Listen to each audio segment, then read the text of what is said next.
নমস্কার। জন্ম প্রমাণপত্র বা বার্থ সার্টিফিকেট সেটা অনলাইন থেকে কিভাবে বানাতে হয়, এখানে কোন কোন ডকুমেন্টগুলি লাগে, এছাড়াও যখন আপনার সার্টিফিকেটটিকে ইস্যু করা হবে তখন অনলাইন থেকে কিভাবে আপনার সার্টিফিকেটটিকে ডাউনলোড করবেন, এই সমস্ত বিষয়গুলি আমরা এই ভিডিওটির মাধ্যমে দেখে নেব। তাই ভিডিওটি স্কিপ না করে অবশ্যই প্রথম থেকে শেষ অবধি কন্টিনিউ করবেন। আর এমনই গুরুত্বপূর্ণ আমাদের পরবর্তী ভিডিওগুলির আপডেট পাওয়ার জন্য চ্যানেলটিকে সাবস্ক্রাইব করে পাশে আসা বেল আইকনটিকে অবশ্যই অল করে রাখবেন। তো অ্যাট ফার্স্ট গুগল পেজটি খুলে নিয়ে সার্চ বারে টাইপ করবেন জন্ম মৃত্যু তথ্য। এটি লিখে সার্চ করতেই জন্ম মৃত্যু তথ্যের অফিসিয়াল ওয়েবসাইটটিতে ভিজিট করবেন। এটি রাজ্য সরকারের একটি ওয়েবসাইট। এখান থেকে বার্থ সার্টিফিকেট অ্যাপ্লিকেশন করার জন্য সিটিজেন সার্ভিস অপশানের উপর ক্লিক করে বার্থ অপশানটির উপর ক্লিক করবেন। ক্লিক করতেই বেশ কিছু অপশন এখানে দেখতে পাবেন। এখান থেকে অ্যাপ্লাই ফর নিউ রেজিস্ট্রেশন অপশনটির উপর ক্লিক করবেন। ক্লিক করার সঙ্গে সঙ্গে পরবর্তী পেজ এখানে ওপেন হবে। তো এখানে আপনাদের একটি মোবাইল নম্বর এন্ট্রি করে গেট ওটিপি অপশনের উপর ক্লিক করবেন। ক্লিক করতেই আপনার মোবাইল নম্বরটিতে একটি ওয়ান টাইম পাসওয়ার্ড বা ওটিপি রিসিভ করবেন। সেই ওটিপি এই ঘরটির উপর এন্ট্রি করে সাবমিট ওটিপি অপশনের উপর ক্লিক করবেন। ক্লিক করার সঙ্গে সঙ্গে বার্থ রেজিস্ট্রেশন ফর্মটি এখানে ওপেন হবে, দেখতে পাবেন। এখানে ফার্স্ট দেওয়া থাকবে রিপোর্টিং ডেট বা যে তারিখে অ্যাপ্লিকেশনটি করবেন সেই ডেট এখানে দেখতে পাবেন। এছাড়াও যে মোবাইল নম্বরটি ভেরিফাই করবেন সেই মোবাইল নম্বরটি এখানে দেওয়া থাকবে। নিচে বলা হচ্ছে লিগ্যাল ইনফরমেশন বা আইনগত তথ্য। তো জন্মের স্থান এখানে আপনাদের প্রোভাইড করতে হবে। তো প্লেস অফ বার্থ অপশনের উপর ক্লিক করে হসপিটালে জন্মগ্রহণ করে থাকলে হসপিটাল অপশন ক্লিক করবেন। যারা বাড়িতে জন্মগ্রহণ করেছেন তারা হোম অপশন সিলেক্ট করবেন এবং আদার্স কোথাও জন্মগ্রহণ করে থাকলে এখান থেকে আদার্স অপশনের উপর ক্লিক করবেন। তো আমি এখান থেকে হসপিটালের উপর ক্লিক করে দেব। এরপর সেই হসপিটাল কোন স্টেটের আন্ডারে পড়ে সেই স্টেট এখান থেকে সিলেক্ট করবেন। ডিস্ট্রিক্ট এখান থেকে সিলেক্ট করে নেবেন। এরিয়া টাইপ এখান থেকে সিলেক্ট করতে হবে। তো সিলেক্ট অপশনের উপর ক্লিক করে ব্লক মিউনিসিপ্যালিটি ডেভেলপমেন্ট অথরিটি যে এরিয়া টাইপ রয়েছে সেটা এখান থেকে সিলেক্ট করবেন। ব্লক বা মিউনিসিপ্যালিটি নেম এখান থেকে সিলেক্ট করতে হবে। তো এখানে ক্লিক করে ব্লক বা মিউনিসিপ্যালিটি নেমটি সিলেক্ট করে নেবেন। গ্রাম পঞ্চায়েত বা পঞ্চায়েত কি সেটা এখান থেকে সিলেক্ট করতে হবে। তো অবশ্যই এখান থেকে গ্রাম পঞ্চায়েত আপনারা সিলেক্ট করে নেবেন। হসপিটাল টাইপ এখান থেকে সিলেক্ট করতে হবে। তো এখান থেকে গভর্নমেন্ট নাকি প্রাইভেট হসপিটাল সেটা সিলেক্ট করে নেবেন। হসপিটাল নেম এখান থেকে সিলেক্ট করতে হবে। তো সিলেক্ট অপশনের উপর ক্লিক করে যে হসপিটালে জন্মগ্রহণ করবে সেই হসপিটাল নেম এখান থেকে সিলেক্ট করবেন এবং এখান থেকে যদি সেই হসপিটাল নেম খুঁজতে আপনার অসুবিধা হয় সেক্ষেত্রে ফাইন্ড হসপিটাল অ্যাড্রেস অপশনের উপর ক্লিক করে সেই এরিয়ায় যে হসপিটালগুলি রয়েছে সেই হসপিটাল নেম এখান থেকে ফাইন্ড করতে পারেন। তো এই সমস্ত ডিটেলসগুলি প্রোভাইড করার পর পেজটি স্ক্রলিং করবেন। ইনফরমেশন অফ দ্য চাইল্ড বা শিশুর তথ্য এখানে প্রোভাইড করতে হবে। তো ডেট অফ বার্থ এখানে ক্লিক করতেই একটি ক্যালেন্ডার চলে আসবে। সেই শিশুর বা সেই ব্যক্তির ডেট অফ বার্থ কি রয়েছে সেই ডেট অফ বার্থ এখান থেকে সিলেক্ট করবেন। জেন্ডারটি এখান থেকে সিলেক্ট করতে হবে। তো ফিমেল, মেল, ট্রান্সজেন্ডার এখান থেকে সঠিক জেন্ডারটি সিলেক্ট করবেন। ফার্স্ট নেম কি রয়েছে সেটা এখানে এন্ট্রি করে দেবেন। মিডল নেম থাকলে এই ঘরটির উপর এন্ট্রি করবেন। লাস্ট নেম কি সেটা এই ঘরটির উপর এন্ট্রি করবেন। মাল্টিপল প্রেগন্যান্সি কিনা সেটা এখান থেকে সিলেক্ট করতে হবে। তো সিলেক্ট অপশনের উপর ক্লিক করে যদি সিঙ্গেল জন্মগ্রহণ করে থাকে সেক্ষেত্রে সিঙ্গেল অপশনের উপর ক্লিক করবেন এবং টুইন্স হয়ে থাকলে টুইন্স অপশনের উপর ক্লিক করবেন। ফাদার্স ইনফরমেশন বা পিতার তথ্য এখানে প্রোভাইড করতে হবে। তো পিতার ফার্স্ট নেম এই ঘরটির উপর এন্ট্রি করে দেবেন। মিডল নেম থাকলে এখানে এন্ট্রি করবেন। লাস্ট নেম কি সেটা এই ঘরটির উপর এন্ট্রি করবেন। ইমেল আইডি থাকলে সেটা এই ঘরটির উপর এন্ট্রি করবেন, তবে এই ঘরটি অপশনাল রয়েছে। মোবাইল নম্বর এই ঘরটির উপর এন্ট্রি করবেন। এখান থেকে একটি আইডেন্টি প্রুফ সিলেক্ট করতে হবে।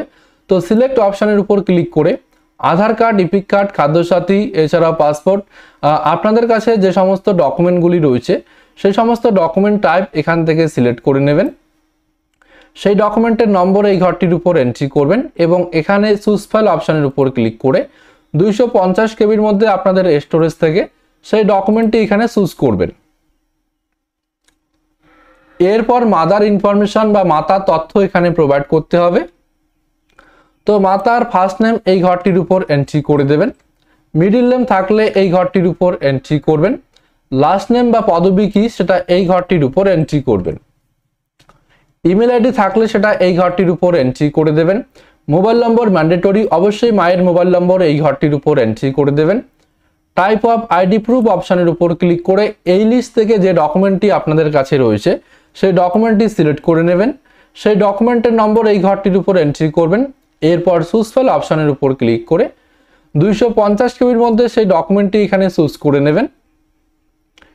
মাতৃমা আইডি, তো যদি আপনাদের কাছে মাতৃমা আইডি থাকে সেক্ষেত্রে সেটা এই ঘরটির উপর এন্ট্রি করবেন, না থাকলে এই ঘরটি ফাঁকা রাখতে পারেন, কারণ এই ঘরটি অপশনাল। এরপর শিশুর জন্মের সময় মাতার ঠিকানা কি ছিল সেই সমস্ত ডিটেলসগুলি এখানে প্রোভাইড করতে হবে। তো বাড়ির নম্বর ও নাম কি সেটা এই ঘরটির উপর এন্ট্রি করবেন। হাউস নম্বর বা গৃহের নং এই ঘরটির উপর এন্ট্রি করবেন। রাস্তার নাম বা ল্যান্ড নেম কি সেটা এই ঘরটির উপর এন্ট্রি করবেন। পোস্ট অফিস নেম এই ঘরটির উপর এন্ট্রি করবেন। তো এই সমস্ত ডিটেলসগুলি জানা না থাকলে এই সমস্ত ডিটেলসগুলি স্কিপ করা যাবে, কারণ এগুলো অপশনাল। পোস্টাল পিনকোড কি রয়েছে সেটা এই ঘরটির উপর এন্ট্রি করবেন। এখানে ক্লিক করে মায়ের স্টেটটি সিলেক্ট করবেন। ডিস্ট্রিক্ট এখান থেকে সিলেক্ট করবেন। এরিয়া টাইপ এখান থেকে সিলেক্ট করতে হবে। তো ব্লক মিউনিসিপ্যালিটি ডেভেলপমেন্ট অথরিটি যে এরিয়ার মধ্যে পড়ে সেই এরিয়াটি এখান থেকে সিলেক্ট করবেন। ব্লক বা মিউনিসিপ্যালিটি নেম এখান থেকে সিলেক্ট করতে হবে। তো সিলেক্ট অপশানের উপর ক্লিক করে এখান থেকে ব্লক বা মিউনিসিপ্যালিটি নেম সিলেক্ট করবেন। গ্রাম পঞ্চায়েত এখান থেকে সিলেক্ট করতে হবে। তো সিলেক্ট অপশানের উপর ক্লিক করে এখান থেকে আপনাদের গ্রাম পঞ্চায়েতটি সিলেক্ট করবেন। ভিলেজ বা টাউন কি রয়েছে সেটা এখান থেকে সিলেক্ট করে নেবেন। এরপর পার্মানেন্ট অ্যাড্রেস অফ মাদার বা মায়ের স্থায়ী ঠিকানা এখান থেকে প্রোভাইড করতে হবে। তো এখানে একটি অপশন দেওয়া হয়েছে, যদি প্রেজেন্ট অ্যাড্রেস ও পার্মানেন্ট অ্যাড্রেস একই হয়ে থাকে সেক্ষেত্রে এই অপশনটির উপর যদি ক্লিক করে দেন সেক্ষেত্রে অটোমেটিক্যালি সমস্ত অ্যাড্রেসগুলি এখানে ফিল আপ হয়ে যাবে। এবং প্রেজেন্ট অ্যাড্রেস ও পার্মানেন্ট অ্যাড্রেস যদি আলাদা হয় সেক্ষেত্রে এখানে ম্যানুয়ালি সেই সমস্ত অ্যাড্রেসগুলি প্রোভাইড করতে পারেন। যদি ইন্ডিয়ার মধ্যে হয়ে থাকে এখান থেকে ইন ইন্ডিয়া অপশানের উপর ক্লিক করে সেই সমস্ত অ্যাড্রেসগুলি প্রোভাইড করবেন। এবং আউটসাইড ইন্ডিয়া হয়ে থাকলে এখানে ক্লিক করে সেই সমস্ত ডিটেলস এখানে প্রোভাইড করবেন। তো আমার ক্ষেত্রে সেম রয়েছে, এখান থেকে সেম অপশানের উপর ক্লিক করব। ক্লিক করতে সমস্ত ডিটেলস এখানে অটোমেটিক্যালি ফিল আপ হয়ে যাবে। এরপর এখান থেকে পেজটি স্ক্রলিং করবেন। স্ট্যাটিস্টিক্যাল ইনফরমেশন বা পরিসংখ্যানগত তথ্য এখানে প্রোভাইড করতে হবে। তো রিলিজিয়ন কি সেটা এখান থেকে ফার্স্ট সিলেক্ট করে নেবেন। ফাদার্স লেভেল অফ এডুকেশন বা পিতার শিক্ষাগত মান বা যোগ্যতা কি সেটা এখান থেকে সিলেক্ট করবেন। এবং যদি না জেনে থাকেন সেক্ষেত্রে এখান থেকে নট নো অপশনটির উপর ক্লিক করবেন। তো এখান থেকে আমি একটি এডুকেশন টাইপ সিলেক্ট করে নেব। ফাদার্স অকুপেশন বা পিতার পেশা কি সেটা এখান থেকে সিলেক্ট করতে হবে। এবং যদি জানা না থাকে সেক্ষেত্রে নট নোন অপশনের উপর ক্লিক করবেন। মাদার্স লেভেল অফ এডুকেশন বা মায়ের শিক্ষাগত যোগ্যতা এখান থেকে সিলেক্ট করে নেবেন। মাদার্স অকুপেশন কি সেটা এখান থেকে সিলেক্ট করতে হবে। এবং যদি নন ওয়ার্কার হয়ে থাকে সেক্ষেত্রে এই অপশনটির উপর ক্লিক করবেন। হাউস ওয়াইফ হয়ে থাকলে এই অপশনটির উপর ক্লিক করবেন। আদার্স ইনফরমেশন বা অন্যান্য তথ্য এখানে প্রোভাইড করতে হবে। তো ফার্স্ট বলা হচ্ছে age of the mother at the time of first marriage বা প্রথম বিবাহের সময় মায়ের বয়স কত ছিল সেটা পূর্ণ বছরে এই ঘরটির উপর এন্ট্রি করে দেবেন। নিচে বলা হচ্ছে age of the mother at the time of this birth, অর্থাৎ বাচ্চার জন্মের সময় মাতার বয়স পূর্ণ বছরে কত ছিল সেটা এই ঘরটির উপর এন্ট্রি করবেন। Number of child born alive to the mother so far including this child, অর্থাৎ এই সন্তান সহ মাতার জীবিত প্রসূত সন্তান সংখ্যা কত সেটা এই ঘরটির উপর এন্ট্রি করবেন। তো এটি যদি মাতার ফার্স্ট চাইল্ড হয়ে থাকে সেক্ষেত্রে এখানে 0 এন্ট্রি করবেন। এবং আগে যদি কোনো বাচ্চা জন্মগ্রহণ করে থাকে এবং এটি যদি সেকেন্ড চাইল্ড হয়ে থাকে সেক্ষেত্রে 1 এখানে এন্ট্রি করবেন। ডিউরেশন অফ প্রেগনেন্সি বা গর্ভের স্থিতিকাল সপ্তাহে কত ছিল সেটা এই ঘরটির উপর এন্ট্রি করবেন। এবং যদি জানা না থাকে সেটা স্কিপ করতে পারেন। এখানে বলা হচ্ছে type of attention at delivery, অর্থাৎ প্রসবকালীন পরিচর্যা কোথা থেকে হয়েছে সেটা এখান থেকে সিলেক্ট করতে হবে। তো এখানে ক্লিক করে ডক্টর, নার্স, ট্রেনার এছাড়াও ইনস্টিটিউশনাল আপনাদের ক্ষেত্রে যার কাছ থেকে প্রসবকালীন পরিচর্যা নিয়েছেন সেটা এখান থেকে সিলেক্ট করবেন। ডেলিভারি মেথড এখান থেকে সিলেক্ট করতে হবে। তো এখানে ক্লিক করে যদি সিজারিয়ান হয়ে থাকলে সেক্ষেত্রে সিজারিয়ান সিলেক্ট করবেন এবং নর্মাল হয়ে থাকলে এখান থেকে নর্মাল অপশনটির উপর ক্লিক করবেন। তো আমি এখান থেকে সিজারিয়ানটি সিলেক্ট করে নেব। এখানে বলা হচ্ছে বার্থ ওয়েট বা জন্মের সময় শিশুর ওজন কত ছিল সেটা কিলোগ্রামে এখানে এন্ট্রি করবেন। নিচে বলা হচ্ছে রিমার্ক, অর্থাৎ যদি আপনার কোনো মন্তব্য থাকে সেটা এই ঘরটির উপর এন্ট্রি করবেন, না থাকলে এই ঘরটি স্কিপ করবেন। নিচে দুটি ডকুমেন্ট আপলোড করতে হবে। তো ফার্স্ট ডকুমেন্ট বলা হচ্ছে আপলোড ফর্ম 1। তো ফর্ম 1টি আপনারা কোথায় পাবেন? ফর্ম 1 ডাউনলোড করার জন্য আবারও জন্ম মৃত্যু তথ্যের অফিসিয়াল ওয়েবসাইটটিতে চলে আসবেন। সিটিজেন সার্ভিস অপশনের উপর ক্লিক করে ফর্ম অপশনের উপর ক্লিক করবেন। ক্লিক করতে বেশ কিছু ফর্ম টাইপ এখানে দেখতে পাবেন। তো এখান থেকে দেখুন ফর্ম নাম্বার 1 একটি অপশন দেওয়া হয়েছে। এই ফর্ম নাম্বার 1 এর উপর ক্লিক করবেন। ক্লিক করার সঙ্গে সঙ্গে সেই ফর্মটি এখানে চলে আসবে। এখানে দুটি ফরম্যাটে দেওয়া থাকবে, ইংলিশ ফরম্যাট এবং বাংলা ফরম্যাট। আপনাদের যেটা বুঝতে সুবিধা হয় সেই ফরম্যাটটি এখান থেকে প্রিন্ট আউট করে নেবেন। প্রিন্ট আউট করে যে ডিটেলসগুলি আমি অনলাইনে ফিল আপ করা দেখালাম সেই সমস্ত ডিটেলসগুলি এই ফর্মটির মধ্যে রয়েছে, অন্য কোনো কিছুই নেই। সেমভাবে এই ফর্মটি পূরণ করে নেবেন এবং যে হসপিটাল বা যে নার্সিংহোমে সেই বাচ্চাটি বা সেই ব্যক্তি ডেলিভারি হয়েছে সেই হসপিটাল থেকে যে বার্থ রেজিস্টার অফিসার রয়েছে ওনার কাছে একটি সিগনেচার এখানে আপনারা করিয়ে নেবেন। সিগনেচারটি করিয়ে নেওয়ার পর সেই ফর্মটি এখান থেকে সুসফল অপশনের উপর ক্লিক করে আপনাদের স্টোরেজ থেকে 250 কেবির মধ্যে এখানে আপলোড করবেন। আপলোড করার পর এখানে বলা হচ্ছে upload distance certificate issue by attending doctor, অর্থাৎ যখন হসপিটাল বা নার্সিংহোম থেকে আপনাদেরকে ডিসচার্জ করা হবে তখন একটি সার্টিফিকেট আপনাদেরকে প্রোভাইড করা হয়। সেই সার্টিফিকেটটি 250 কেবির মধ্যে এখানে আপলোড করতে হবে।